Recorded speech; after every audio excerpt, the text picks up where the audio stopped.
முடிவிற்காக நீங்கள் எதிர்பார்த்துட்டு இருக்கலாம். அந்த முடிவை குறித்து பலரும் பலவிதமா சொல்லலாம். உன் பிள்ளையினுடைய முடிவு இப்படிதான் இருக்க போகுது, இந்த கடனுடைய முடிவு இப்படிதான் இருக்க போகுது, இந்த வியாபாரத்தினுடைய முடிவு இப்படிதான் இருக்க போகுது, இந்த வியாதியினுடைய முடிவு இப்படிதான் இருக்க போகுது.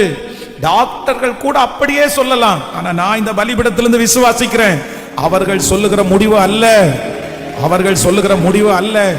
முடிவை நிர்ணயம் பண்ணுகிற கர்த்தர், முடிவை நமக்கு நிர்ணயம் பண்ணுகிற கர்த்தர், நமக்கு முடித்து தீர்க்கிற கர்த்தர், அவர் ஒரு முடிவை வைத்திருக்கிறார்.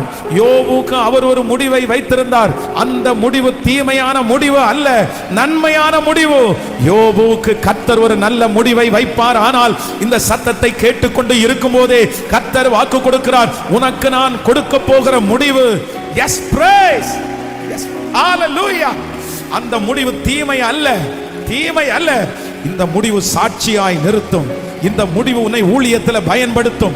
இந்த முடிவு உனக்கு வெற்றியாய் முடியும். இந்த பிரசங்கம் பண்ணி கொண்டு இருக்கும் போது அந்த சரீரத்தில் கர்த்தருடைய வல்லமை இறங்குது, அந்த குடும்பத்தில் அந்த வல்லமை இறங்குது. இல்ல இல்ல, ஹalleluya, ஜீசஸ் ஜீசஸ் ஜீசஸ் ஜீசஸ். அதெல்லாம் முடிவை நிர்ணயம் பண்ணுகிற கர்த்தர், முடிவை நிர்ணயம் பண்ணுகிற கர்த்தர். ஹalleluya, ஆமென். எல்லாரும் இந்த ரெண்டு காரியத்தை